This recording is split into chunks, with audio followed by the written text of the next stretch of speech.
Le magazine littéraire Épilogue est une présentation de la Librairie du Quartier.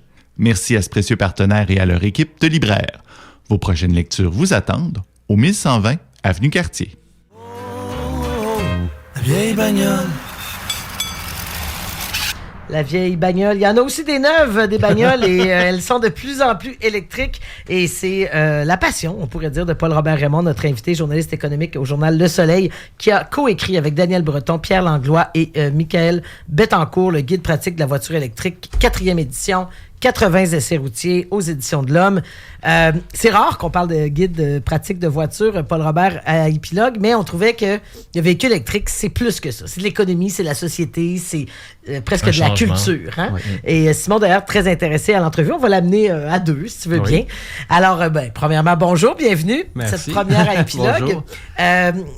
Première, c'est pas une première collaboration au guide. En fait, pour moi, c'est la deuxième, mais c'est la première en tant que vraiment véritablement comme auteur. Mm-hmm. Parce que la précédente, le livre était sorti en 2021, on n'en sort pas un à toutes les années, parce qu'il y a beaucoup de travail, hein, en passant. C'est ça, on va en parler. Oui. C'est tout un livre. C'est ça, donc, celle de 2021, j'étais comme plus, j'étais payé au texte, donc j'étais comme pigiste. Maintenant, Daniel, c'est lui qui est quand même l'auteur principal, lui qui est un peu à la tête de tout ça. Il a quand même décidé de réduire un petit peu on était plusieurs collaborateurs dans l'autre édition, mais là, il a réduit ça à 4 personnes. 3 seulement qui font des essais routiers. Et Pierre Langlois, lui, c'est notre scientifique en résidence. Donc, c'est physicien, vulgarisateur scientifique. Et lui, il va parler plus de ce qui s'en vient avec les batteries, un peu les développements. Aujourd'hui, ce qu'on voit aujourd'hui, peut-être dans 10 ans, ou même moins que ça, on va dire, regarde, c'était tellement 2022. Oui. Bon, si tu permets, c'était vraiment ça. C'était une de mes questions, parce que la littératie scientifique que ça va prendre pour passer du moteur à essence au moteur électrique pour tous, c'est impressionnant, parce que là, on a l'impression que ça n'arrête pas la borne de recharge qui passe de 24 kWh à 400 kWh. Puis il y a est-ce qu'il va y avoir un mouvement d'uniformisation bientôt, ou est-ce qu'on sent ça un peu comme le filage pour nos cellulaires, ou c'est encore tellement en développement que... Je vais commencer avec l'uniformisation. C'est que oui, il y a un mouvement qui s'est enclenché depuis peut-être, je dirais, 1 an et demi, 2 ans. Maintenant, c'est quasiment plus facile de dire quel constructeur n'a pas adopté la norme NACS, donc North American Charging System, qui est la norme qu'on pourrait dire Tesla, qui était Tesla qui l'avait mis dans leur véhicule. Maintenant, là, c'est de plus en plus, on va voir apparaître, même c'est déjà commencé, les véhicules de d'autres constructeurs, Ford, Hyundai, etc., là, qui ont des connecteurs NACS. Donc, ça, il y a ce petit mouvement d'uniformisation-là, mais là, avec ce qui est arrivé avec Tesla et avec Elon Musk récemment, il y a peut-être un petit... on va attendre un petit peu, mais il y a cet aspect-là. Quand tu parlais de la puissance de recharge, donc en kilowatts, c'est certain qu'on voit apparaître, comme tu dis, des bornes, ça a commencé avec des 50 kilowatts, on a des 100, des 180, des 350, mais ça, faut juste faire attention, puis c'est ce que le guide essaie d'expliquer, entre autres, c'est tu auras beau avoir prendre une 350 kW, si on arrive avec une Chevrolet Bolt, on n'aura pas plus que 55 parce que le véhicule n'acceptera pas une puissance. C'est comme avoir un signal fibre optique 4K puis ta télé pas 4K. C'est ça, exactement. Fait que donc, puis d'ailleurs, c'est justement un article que j'ai écrit. C'est un des seuls articles que j'ai écrit qui n'est pas un essai dans le guide. Tous les véhicules ne sont pas égaux devant la recharge rapide. C'est-à-dire qu'une Chevrolet Bolt, même comme je disais, si on l'amène sur une borne plus rapide, elle n'ira pas plus vite.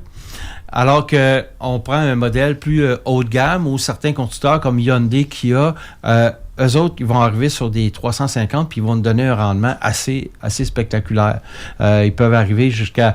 j'ai déjà vu du 175 kW avec un modèle Hyundai et d'autres modèles un peu comme ça. Porsche, c'est une classe à part.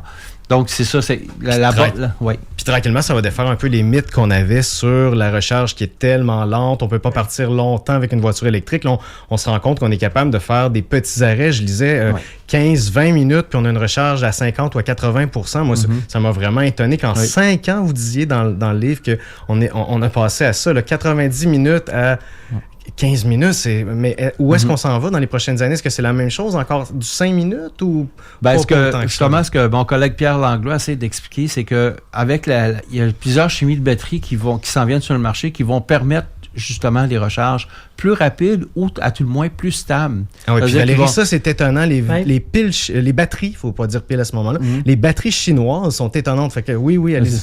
C'est ça. Ça se passe beaucoup en Chine en ce moment, là, tous les progrès là, de nouvelles chimies de batterie puis tout ça. Donc, c'est clairement expliqué dans la troisième partie, qu'un peu la partie qu'on dit pour les électromobilistes avertis. Là. Donc, c'est là qu'on essaie on est vraiment différent de ce qui se fait dans le marché présentement, sans vouloir les dénigrer, là, mais de toute façon, eux autres couvrent l'ensemble de la sphère automobile. Là. D'ailleurs, je rebondis là-dessus sur les électromobilistes avertis. Daniel Breton le dit au début, les chiffres de vente, ils demeurent très convaincants de plus en plus. On n'est plus là, du tout dans l'ère des quelques précurseurs qui tentent quelque chose. Là, on est vraiment dans... Mais là, on a senti cette explosion. On le voit qu'il y a une diversité de modèles aussi. Tu suis, toi, Paul Robert, depuis des décennies pratiquement. Je me rappelle d'ailleurs que tu m'avais fait écouter un DVD Who Killed the Electric Car. Je suis allé vérifier en préparation de cette entrevue. Ça date de 2006. Alors, les tentatives pour amener le véhicule électrique, il y en a eu dans les années 90. Est-ce qu'on est en 2025 où toi, comme observateur, tu souhaitais que nous soyons? Je pense qu'on est plus loin qu'on a déjà été il y a pas plus que 3 ans, je te dirais, là. Avec la fin de l'année 2024 où les chiffres, je sens que je n'ai pas vu encore les chiffres officiels, mais le 4e trimestre, il s'est vendu pratiquement au Québec. Les véhicules neufs vendus et immatriculés étaient 40% électriques ou hybrides rechargeables. Ça, ils rentrent dans l'équation. 15% il y a 5-6 ans encore. Ah oui, c'est ça. Là. Puis 4 ans. Là, ça remonte. Mais là, il faut dire qu'il y avait un élément qui était la fin du programme du Québec. Donc, en fait, pas la fin, mais la baisse de 7 000 à 4 000 $. Et bon, le fédéral, c'était pas annoncé avant le 31 décembre, mais en janvier, il est arrivé, OK, on arrête le programme de 5 000 $ à la grandeur du Canada. C'est trop tôt, ça? C'est comme de présumer que le marché est mûr, il y en a plus besoin. Moi, je pense que c'est trop tôt parce que le moment n'est pas encore arrivé où le prix du véhicule électrique est à parité au prix du véhicule à essence. Cependant, le prix moyen de tous les véhicules confondus, là, on ne parle pas juste d'électrique, mais de tous les véhicules sur le marché présentement, selon Auto-Hebdo, puis c'est un chiffre qui circule beaucoup, c'est 67 000 $. Donc, des voitures en bas de 30 000 $ neuves, vous n'en trouvez plus. Il n'y en a pas de on parle à essence, là, il n'y en a plus. C'est fini, ça. Donc, pensez pas avoir une voiture à 20 000, il n'y en a plus, à moins de l'acheter usagé. Bon. Simon, avais-tu quelque chose? Voulais-tu rebondir là-dessus aussi? Ben, c'est certain que là, on voit apparaître aussi, justement, des voitures qui nous surprennent parce que moi, quand j'ai lu ça aussi, j'avais cette attente-là, des petites voitures, la Leaf, là, de base, mais on dirait que mon porte-monnaie pourra plus assumer ça, d'acheter une voiture, qu'elle soit électrique ou pas. Mais je me demandais, est-ce qu'il s'en vient quelque chose de mieux pour nous? Fait que là, vous avez parlé un peu des subventions, mais est-ce qu'il va y avoir une marque, une voiture, quelque chose qui va un peu prendre j'ai peut-être pas les moyens d'aller vers une Tesla, ni les convictions, mais ça, c'est autre chose. Donc, qu'est-ce qu'on va pouvoir avoir comme consommateur moyen? Bien, il restait quand même la Tesla la moins chère, qui était la Tesla Model 3, était quand même admissible aux subventions, aux rabais gouvernementaux.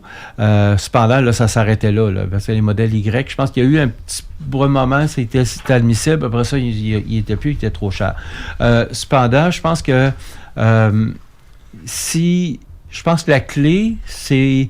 Malheureusement, je dirais, c'est la Chine. Parce que eux autres, ils arrivent avec des modèles vraiment à des prix vraiment compétitifs. Mais là, évidemment, c'est là que ici nos constructeurs nord-américains s'opposent parce que quand même, ces véhicules-là en Chine sont hautement subventionnés par l'État chinois. Et puis, c'est pour ça qu'ils arrivent avec des prix vraiment... Puis c'est pour ça qu'il y a eu autant du temps de l'administration Biden où... juste avant aussi, à peu près en même temps au Canada, qu'on a imposé des tarifs douaniers de 100% sur les véhicules électriques chinois. Parce que c'est sûr que ça aurait tué l'industrie déjà qui n'arrache un peu quand même, en tout cas de ce côté-là. Mais bon, Est-ce que ça, qu'ils vont finalement avoir une brèche, ça va peut-être passer au travers, peut-être, éventuellement. Il arrive quand même avec des piles, tout à l'heure on le disait, des piles qui utilisent beaucoup moins les minéraux des terres rares, ce qui est quand même avantageux. On devrait peut-être adopter leur nouvelle batterie aussi. Éventuellement, je pense que oui. Là, c'est parce que de toute façon, quand même, le lithium-ion a quand même atteint ses limites. Là, puis c'est quand même plus lent. Il y a d'autres chimies qui sont plus stables, ou pour le moins plus rapides pour charger. Donc, exemple, là, j'ai justement, en cette semaine, j'ai un véhicule assez particulier. Oui, si vous voyez ça dans les rues de Saint-Roch. Là, un Mercedes-Benz e-Sprinter, donc qui est le fourgon Sprinter, mais électrique. Il y a une batterie lithium fer phosphate, qu'on appelle une LFP. Avec un prix de départ de 97 900 selon le guide. Mais ça, c'est un véhicule outil, on s'entend là. Puis c'est sûr que c'est pas. Mais s'il y en a qui peuvent se le payer pour se faire un campeur, c'est parfait parce qu'il est assez haut, on peut être debout dedans sans tout plus de se casser le cou. Mais il reste que la vitesse de chargement a été impressionnante dans le sens que je suis allé sur une borne de 100 kW et je l'ai branché, dès le branchement, les premières secondes, il a atteint une puissance de 79, donc pratiquement 80% de la puissance maximale. Et il est resté là tout le temps, jusqu'à 80% de niveau de recharge. Donc, c'est au moment que je l'ai débranché. Si on ne voit pas ça avec des lithium-ions, ça arrive, ça va partir en Lyon, là, ça va monter jusqu'à, ça dépend de quel genre de borne, ça va monter peut-être jusqu'à 90, puis ça fléchit, là. À 40-50%, ça commence à descendre tranquillement. Puis ça, justement, dans l'article sur les courbes de recharge, on a 2 exemples, où on voit vraiment les quand courbes. Même pas si facile à lire, quand même. Oui, pour ceux-là qui n'ont pas leur physique du cégep, ça m'a dépassé un peu. D'ailleurs, parlons-en, parce que on parle beaucoup de l'actualité, je pense, autour du livre, c'est la raison pour laquelle on voulait t'avoir avec nous aussi ce matin.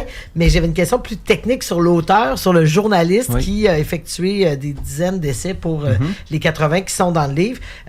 Tu fais aussi des capsules kilowattheures. On invite les gens aussi sur le site du Soleil, donc en vidéo. Mais comment ça se passe? Là, où tu t'assois, puis là, tu as comme des véhicules, tu demandes à une compagnie d'avoir un tel type de véhicule, tu écris en fonction de ce qui est prêté pour essayer? Oui, en fait, un peu le système, comment ça fonctionne, c'est que les journalistes automobiles, on a tous accès, du moins, quand on est moindrement reconnu, je vous dirais, on a quand même accès à un parc de véhicules, ce qu'on appelle les véhicules de presse. Donc, tous les constructeurs, sans exception ou presque, ils mettent en circulation des véhicules neufs. Souvent, c'est seulement les nouveautés, quand le véhicule vient juste de sortir, mais il y en a d'autres, là, qui sont rares, même, je dirais, peut-être il y en a juste un qui, lui, met à peu près tout ce qu'il y a sur le marché dans son inventaire, dans son catalogue, et il le met en véhicule de presse. Pour pas le nommer, c'est Mazda. Okay. Mais les autres, là, c'est seulement tout ce qui est nouveau véhicule, fraîchement sorti, et puis ou une nouvelle variante, le véhicule, pas nouveau, mais ils sortent un nouveau package, excuse-moi l'anglicisme, mais un nouveau groupe d'options. C'est ça, exact.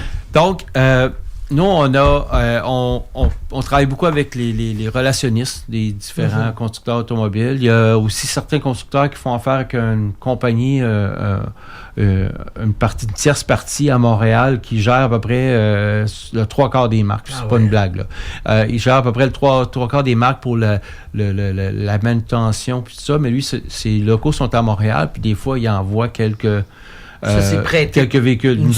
C'est une semaine. Normalement, la norme, c'est une semaine. Donc, ça nous donne quand même le temps de pouvoir essayer le véhicule dans le quotidien, puis surtout faire des recharges, surtout dans les véhicules électriques. Moi, j'ai une borne de recharge depuis 2015 à la maison. Quand même, quand et j'ai pas encore personnellement de véhicule électrique. C'est un meilleur coup de pas que je dois faire, mais de toute façon, je ne sens pas le besoin de changer. De toute façon, tu roules 200 jours par année avec un véhicule électrique prêté? Oui, électrique ou non électrique des fois aussi, mais bon, la plupart du temps, j'essaie de diriger vers électrique ou hybride rechargeable. Cette question de journaliste en terminant, le temps file, c'est fou.